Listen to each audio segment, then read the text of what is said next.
Today we are going to do types of chemical reactions from the first chapter, the chapter Chemical Reactions and Equations. Alright, so before we start with the types of chemical reactions, let's take some examples. First, you take some quicklime or calcium oxide, that is CaO, in a beaker and slowly start adding water to it.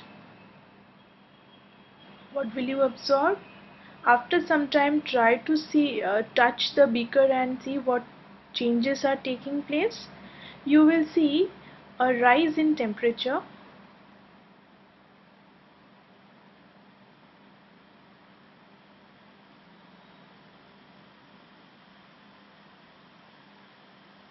And what is the product which is getting formed? Slaked lime or calcium hydroxide. Alright, so what do you observe in this reaction? There are two reactants which are combining to give you only one product. So we can say that such a reaction in which a single product is formed from two or more reactants, then that type of reaction we can call it as combination reaction.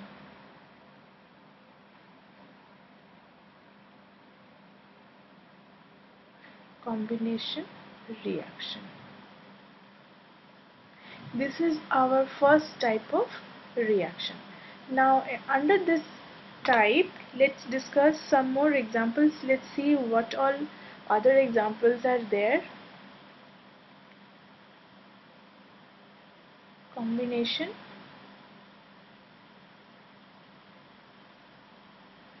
We can also take carbon plus oxygen giving you carbon dioxide. Similarly, you have hydrogen plus oxygen giving you water.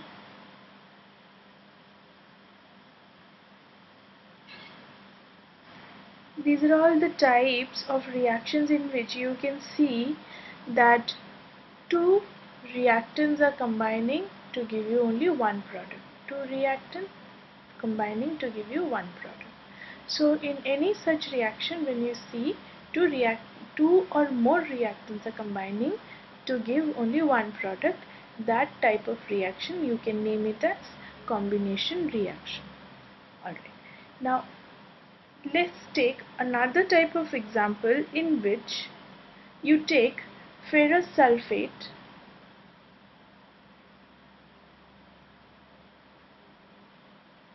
FeSO4, which is ferrous sulfate, and you heat it.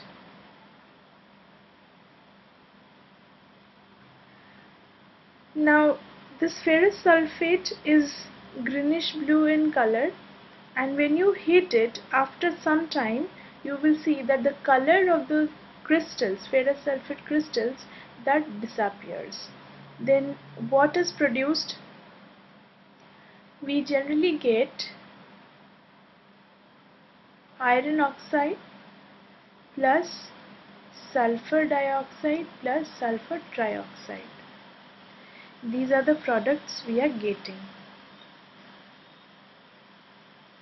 Now over here you can see that only one reactant is giving us three products. Similarly, when you take calcium carbonate and heat it, you get calcium oxide plus carbon dioxide. Now in this also, only one reactant is giving us two products. In the same way, we can write 2PbNO3 whole twice, which is lead nitrate, and if you heat it, you will get lead oxide nitrogen dioxide plus oxygen. Now here also one reactant is giving us 3 products.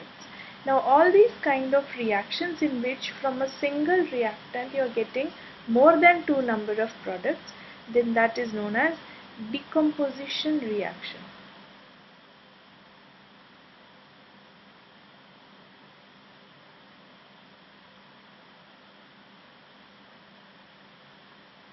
Now all these decompositions are taking place because of heat.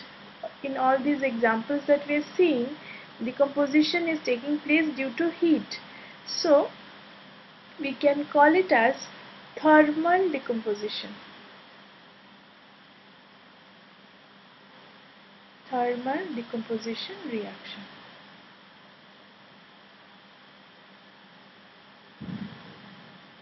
Now there are other examples in which apart from heat also the reaction is taking place. Also decomposition is taking place. You take AgCl and you give sunlight. What happens? You get Ag plus Cl2 gas, this solid. So this is also one type of decomposition reaction which is known as photochemical decomposition reaction.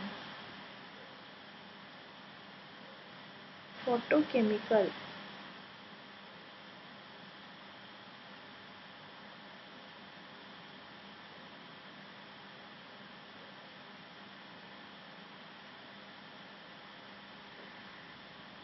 Similarly, one more photochemical decomposition reaction we can take AgBr, sunlight, you get 2Ag plus Br2. This is also photochemical decomposition. Now why this type of reaction is known as photochemical decomposition? Photo means light, and because of sunlight this reaction is taking place. That is the reason why we call it as a photochemical decomposition reaction. Now this is the second type of reaction we are seeing. Now let's see some other type of examples. Let's take iron. You take copper sulfate solution and add some iron nails to it. So the reaction will take place between iron and copper sulfate. So you will get iron sulfate or ferrous sulfate plus copper. You will see when you take the blue color solution of copper sulfate and add some iron pieces into it, slowly you will see the color of the copper sulfate solution will disappear, which proves that iron reacts with copper sulfate to give you iron sulfate plus copper.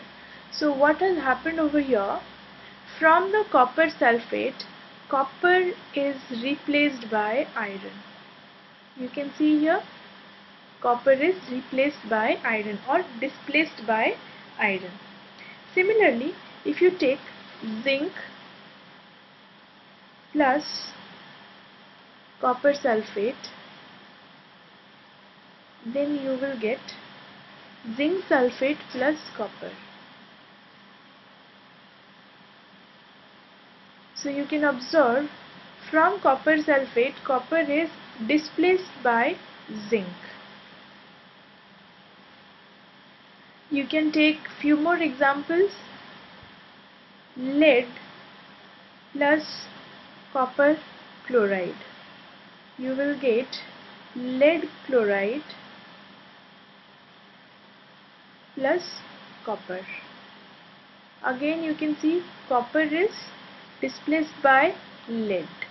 So in all these examples you have seen that one metal from its salt or compound is displaced by another metal. Now this type of reaction can be termed as displacement reaction.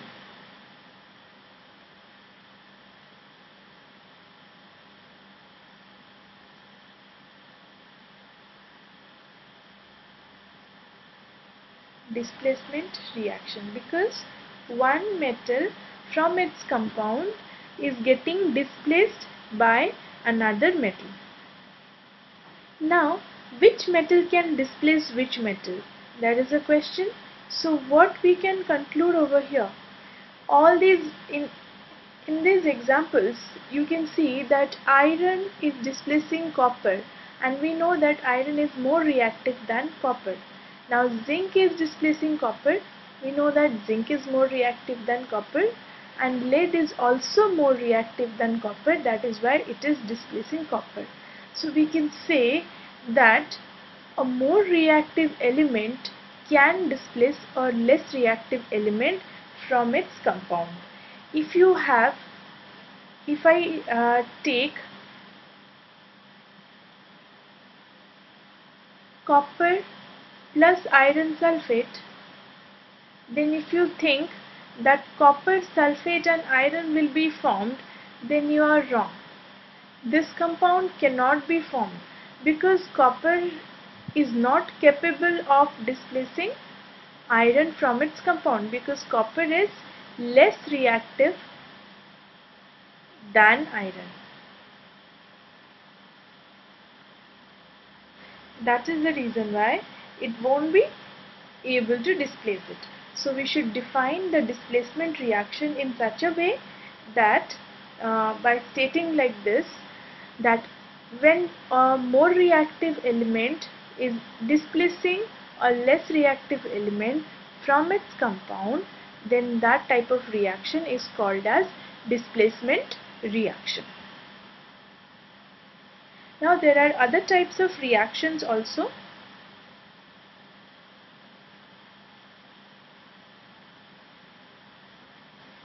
Like oxidation and reduction,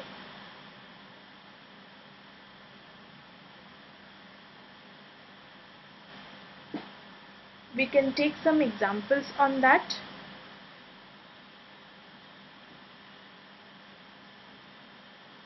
For example, if you have copper oxide plus hydrogen, it gives you copper plus water.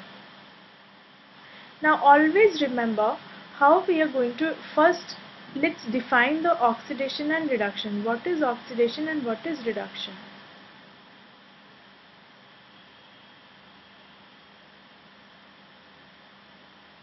Oxidation is addition of oxygen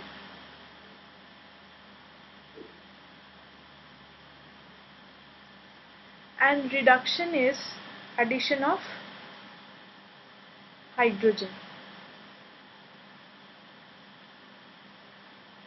This is the first type.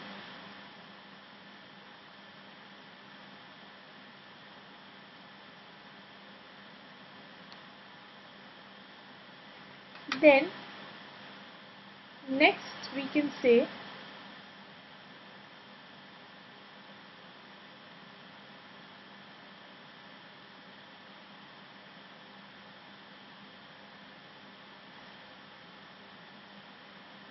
removal of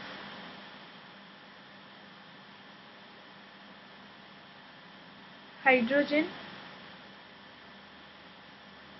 and over here removal of oxygen.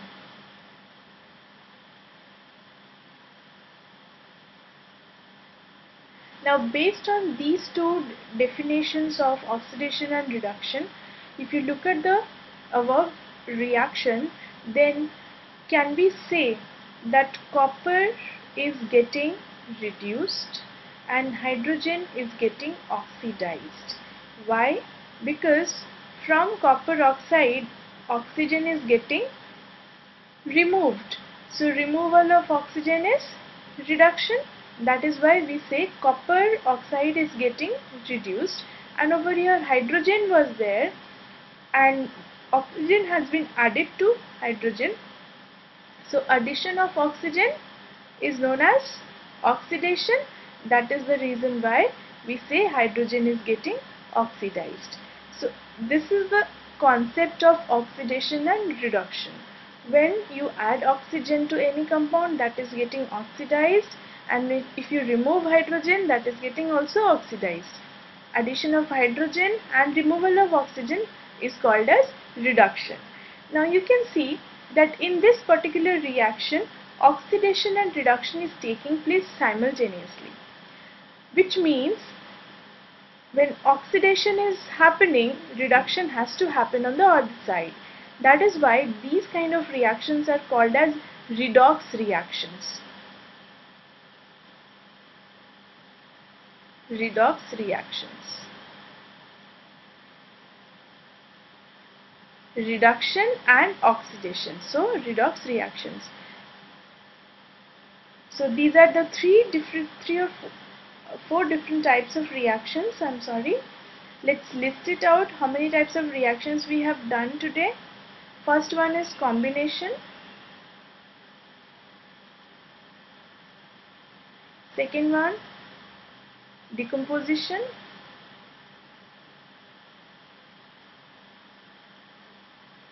Third one, displacement. And fourth one, redox.